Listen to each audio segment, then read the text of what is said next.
Hey guys, welcome back to another Flesh and Blood video.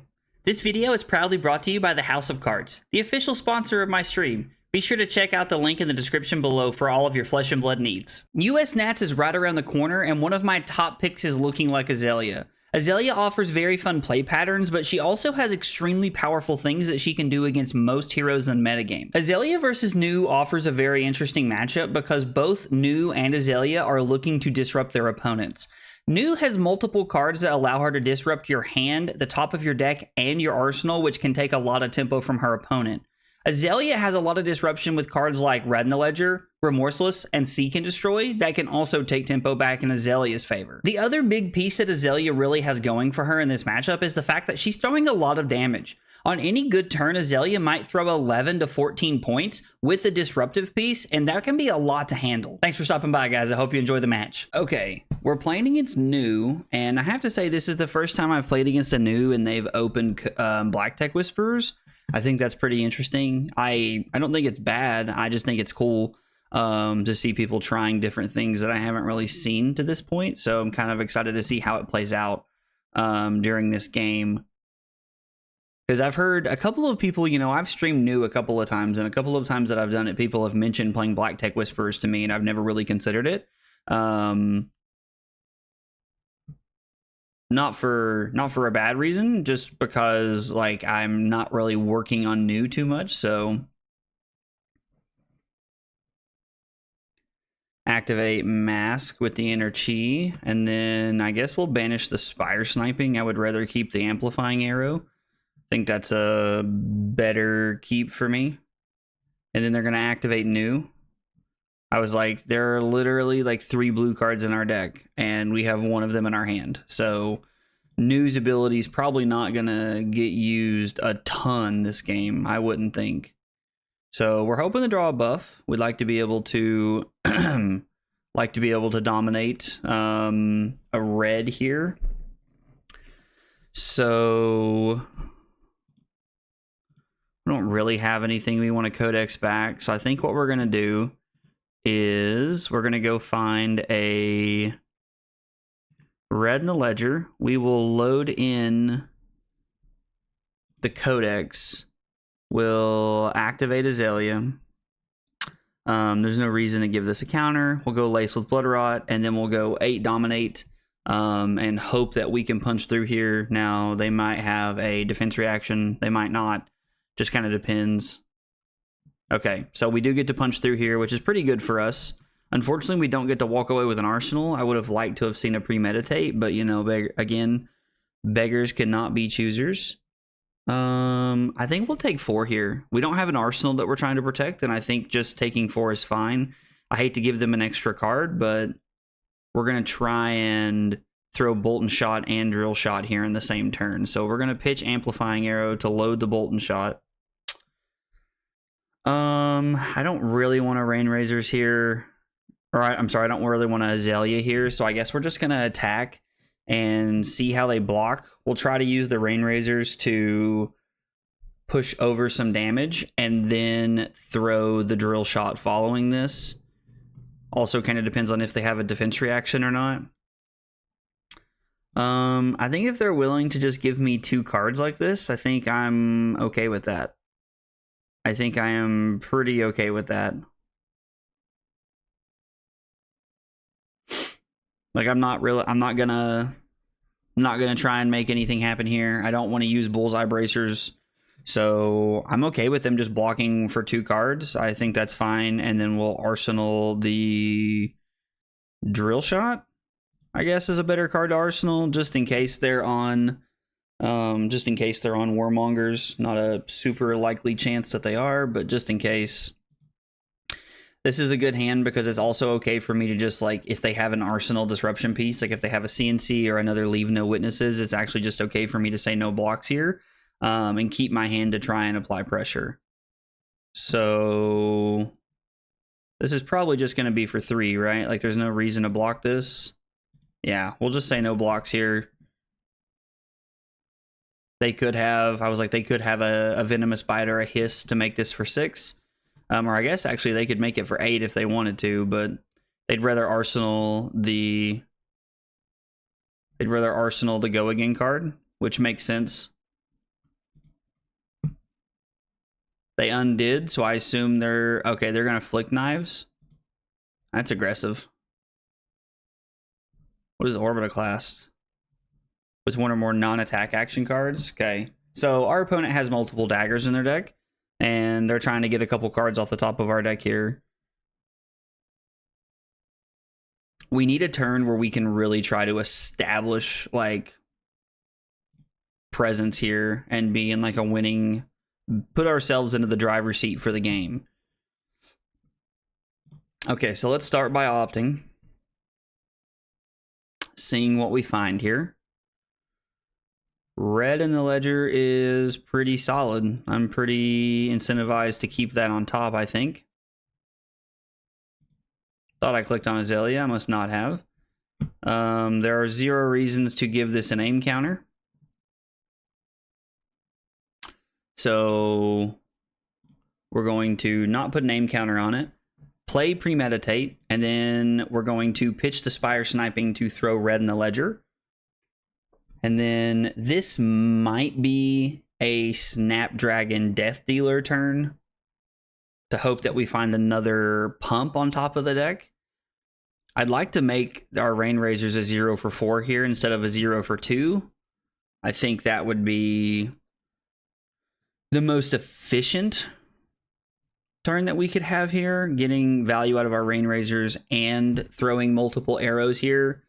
We would have to use Snapdragon Scalers. I could also use Bullseye Bracers if I wanted to, but I don't think I need to. I'm going to refresh here just in case it's me. Okay, it is me. This is 8 Dominate, and we do have the Rain Razors, so unless they have something crazy here. So we're going to play Rain Razors.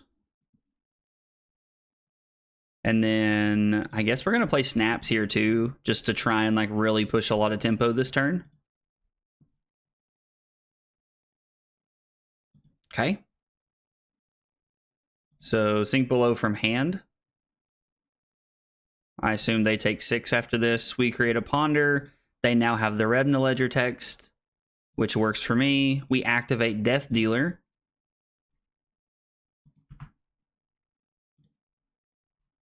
Talishar's being a little laggy today. It's probably my internet, to be honest, but we'll load in the Remorseless, and then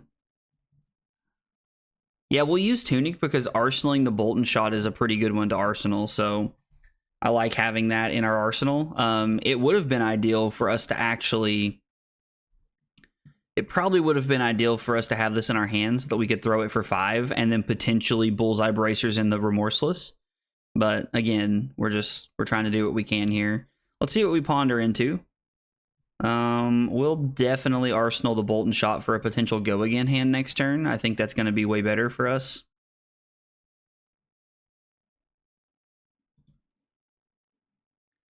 So they take 1, go to 26. There might be like a buff here. I'm not really interested in like blocking a ton. I think I want to block with the Fatigue Shot here because Infecting Shot has some pretty decent value. I mean, I guess Fatigue Shot has some pretty decent value too. I mean, they play a lot of blues they want to attack with, but it looks like they're playing a more like, you know, contract heavy version of the deck with Plunder the Pores and stuff like that. So let's block Fatigue Shot. We'll take 1, lose a card off the top of our deck.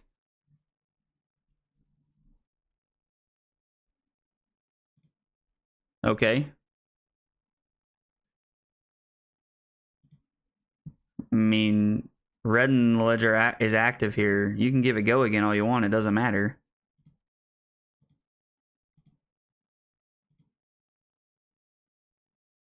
Okay, I guess they just wanted to be able to buy back their leg piece. I guess that was what they were looking for there, was to be able to buy that back. Throwing this for 8 could also just be really good. I really like Remorseless, and dominating Remorseless for 8 could be solid. I could...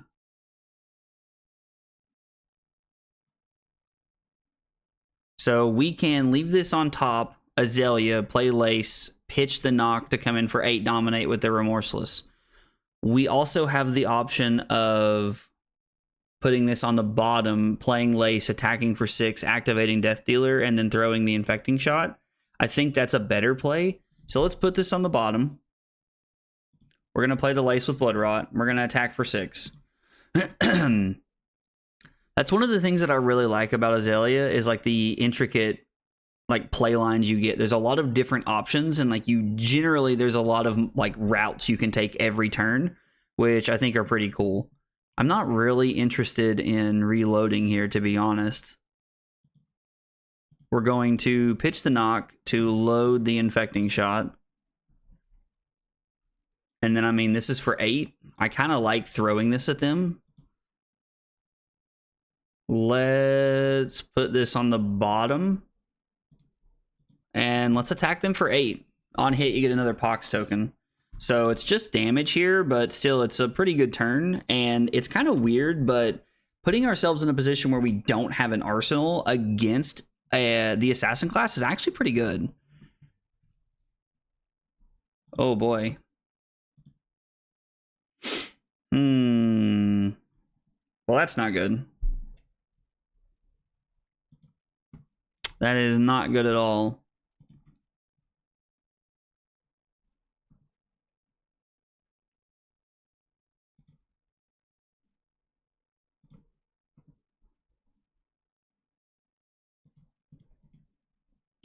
We're just going to block 6 and see what they do, because if they want to buff this up by 3 and take our last card, then honestly, I'm kind of okay with that. Okay, they're just going to give it go again. I was definitely playing around them having the +3. Yeah, there it is. Okay, so they have the red Tide Chakra. They get a Codex of Bloodrot from us. We had a very bad hand there, so in all honesty, like, I wasn't really planning on doing much with that hand. That hand just kind of blocked. They do go to 8 because they have 0 resources floating, which is kind of nice. So we're still up 9 points. And they've hit a few good cards, but nothing that's like what I would call backbreaking. See, this is the downfall of Azalea, is like, this is just unfortunate RNG. We went quad, like, non-attack actions into quad arrows, and like, that is unfortunate RNG. I'm not a fan of having that kind of stuff, but so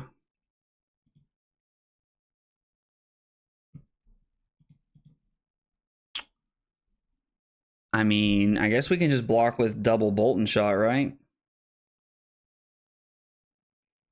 Maybe I'm supposed to block with 1 bolt and shot and try to set up for a better turn in case I draw a pump off the top, because statistically there should be a pump incoming. Actually, no, we can just block with both of these. Yeah, let's block 6. I like blocking 6 here. And then hopefully they don't have like a hiss to give this go again into something else pretty punishing. The Venomous Bite is actually okay with me. I mean, don't get me wrong, like, we're still going to take 3 here. Ooh, we're going to take way more than 3. Oh, they didn't pitch a red. Oh, they can only give this to banish. So we're going to take 2 and lose 2 cards. And we lost a Reed, a Lace, and a Drill Shot. Okay, so we lost, like, they banished quite a few cards right there, which is not great for us, but it's still okay. So I think we're supposed to Tunic Death Dealer in a Bolt and Shot, hope to draw a pump, and then we can Arsenal the Bolt and Shot. I actually really like just attacking for 7 here. I think this is pretty good value for us. And then we can Arsenal the other Bolt and Shot here and try to set up for a powerful turn next turn. I mean, if they're going to take 6 and go to 2, I'm going to Bullseye Bracers in this Bolt and Shot and attack them for 5. Like, I want them to give me cards. I know that's, again, taking us off of an arsenal, but I would much rather push the tempo. If they want to keep their hand, we're not giving them that option. It is worth noting here that I was going to Arsenal the Bolt and Shot because I thought they would probably give me like at least 1 to 2 cards But considering that they didn't, it tells me that they really want to keep their hand, and this is a hand that they think can try to swing them enough value to get them back into the driver's seat of this game. So I would rather use the Bullseye Bracers to push as much tempo as I can.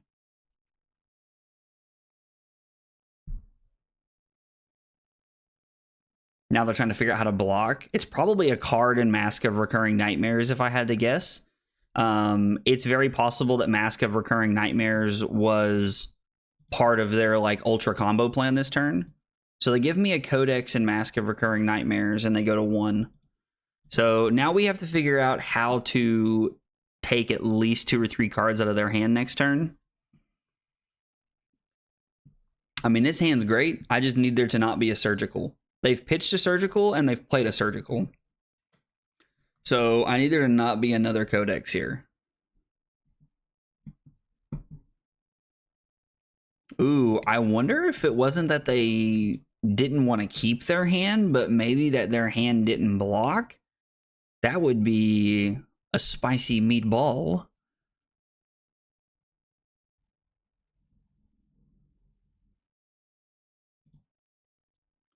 So the fact that they have well, they won't have a card in hand because of the Codex, will they? They actually won't, because they're going to have to discard it, so I'm not worried about a buff. So let's think about this. What am I going to discard? So if we get a... I mean, it's really just whatever does the most damage here, and it's going to be a 1 for 5. They're going to discard their card. We're going to discard Lace with Inertia. What did they pick?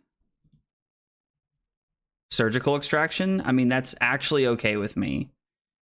Right?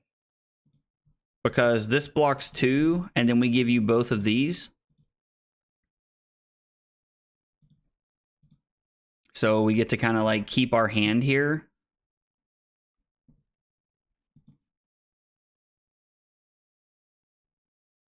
We will... Should I Azalea? I don't have an arrow, so if we hit a non-attack action, that's bad. So we should not Azalea. And then this is going to be for 7. So it's 2 cards from hand and Tunic. Surprised they're giving me the Flick Knives over the Tunic. I would have thought you would have wanted to give me the Tunic and keep the Flick Knives, but... Oh, they just have a D-React? Okay. So they actually get to keep 3 cards here, which is unfortunate. We needed them to have to give up some cards there. So I can block with Fatigue Shot.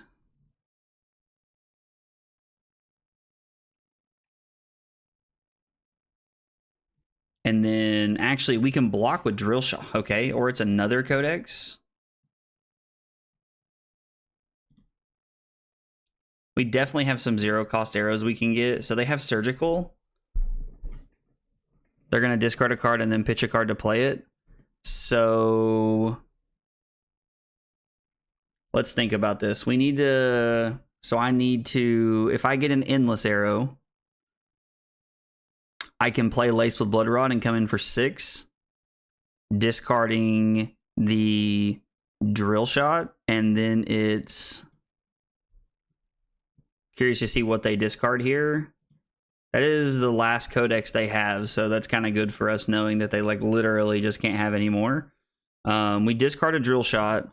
We block with Bolt and Shot and Fatigue Shot.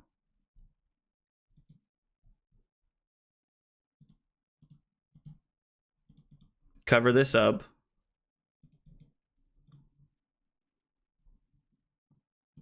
We play Lace with Bloodrot. And come in for 6. One concern is that I only have 23 cards left in my deck. I'm like, they're at 1, but I'm a little worried that we might not be able to close the game out here.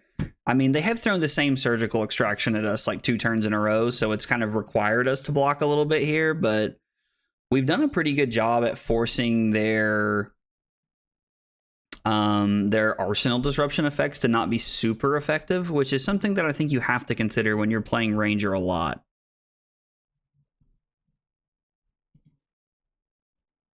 All right, so Surgical is a blowout, right? Surgical's not that bad. I think this is a no blocks turn because they cannot have Codex. I also think this is a no blocks turn because they get a card from our hand and they go to 2.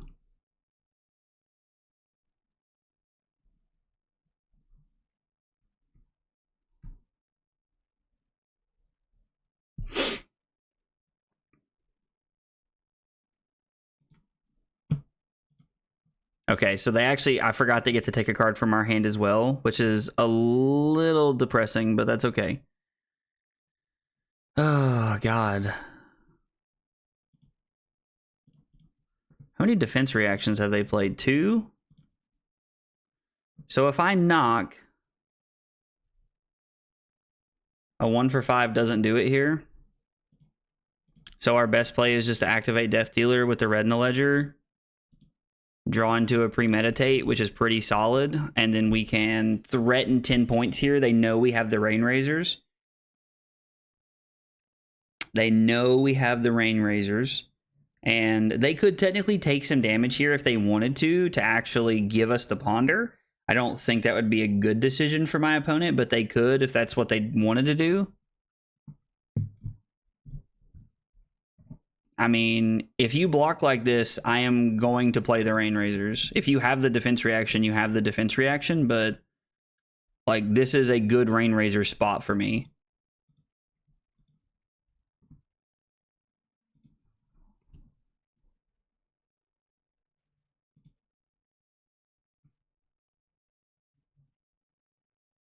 I mean, I think, man,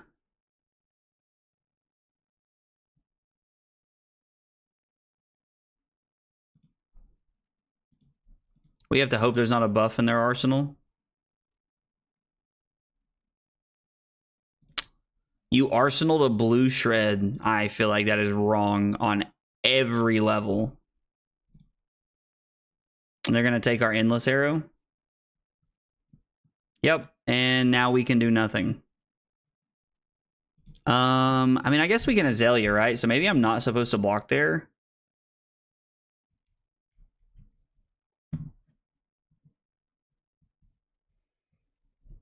Gosh, this is what I did to somebody the other day when I was playing new. And this is so, like, there's just, like, they've had, like, just 4 turns in a row of magical 2-card hands that take everything from us. God, that's so obnoxious.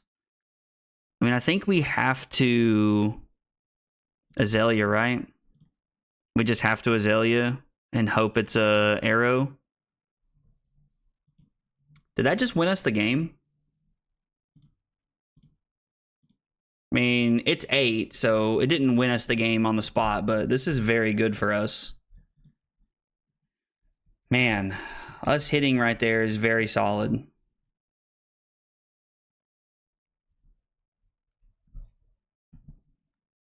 Okay, so take 3. Go to 2. Tunic and Flick Knives are off the table, which is nice. They didn't have to give us both of them, but I guess they want to be able to play an action card and go to 1 here.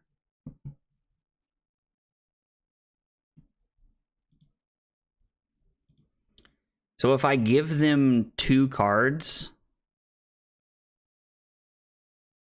I can go Lace into Codex and throw something for 7, which unless they literally just have the last sink below, we get to...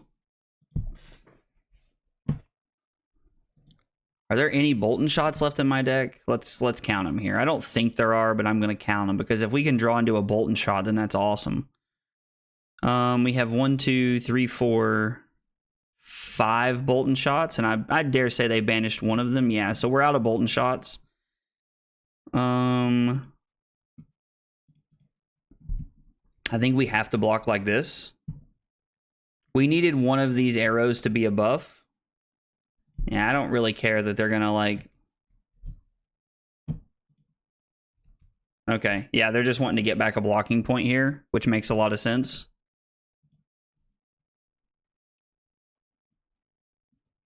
They do not have an arsenal, which might actually favor us.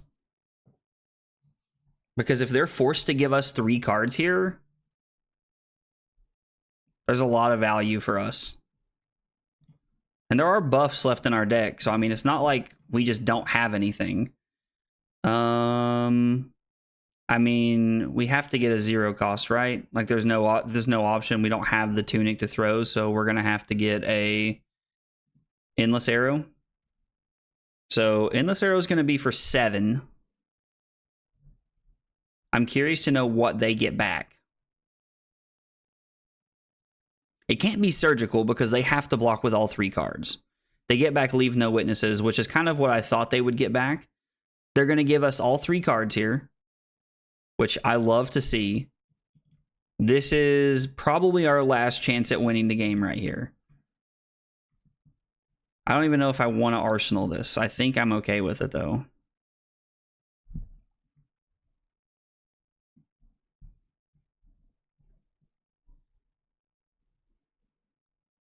So there's a pump,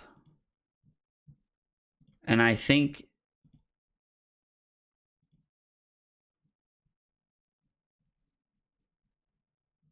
there's a pump, a knock, and an arrow left, if I'm not mistaken. I believe that's what's left. No, there's a Codex, a pump, and a knock.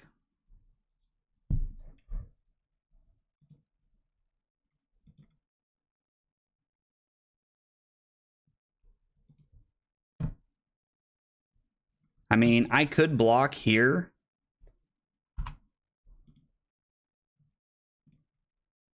So let's think about this for a second. If I block with knock, I can try to dominate something if it's an arrow on top. I think we're just blocking here, though.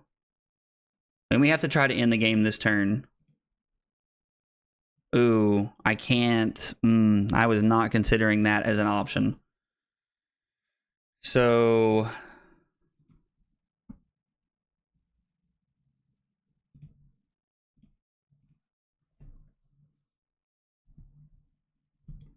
attack for 7. If they block 2 cards and Black Tech Whisperers, they're probably dead. We're going to pitch the Remorseless.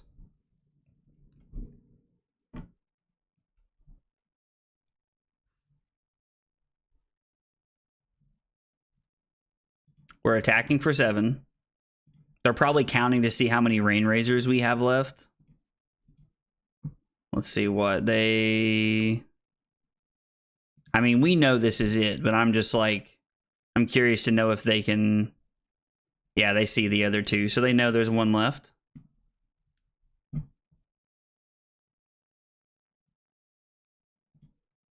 mean, I guess we'll go for the win here.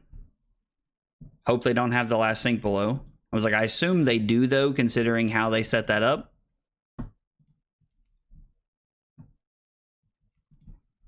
And then, unless this last 4-card hand can pull it together.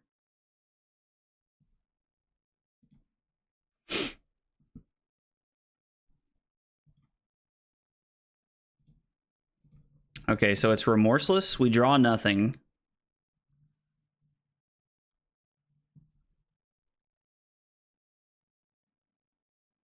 So if they have 3/3 blocks and a blue, or I guess they can have, if they have 2 3 blocks, a 2 block, and a blue in their hand, they don't die.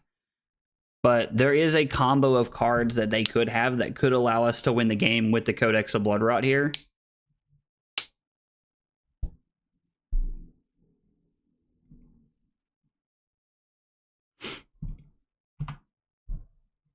We load the Remorseless. We play Seek and Destroy.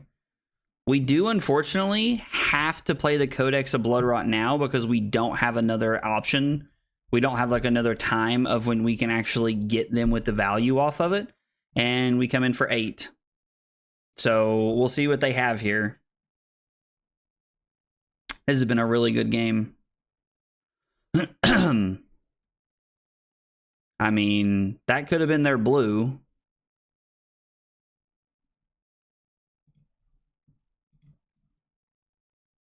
They can't de-react from Arsenal. Did I just win the game? Did they just make a mistake?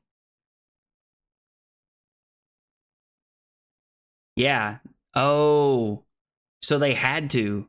Oh, wow. So there was no way out. We were actually able to win that game.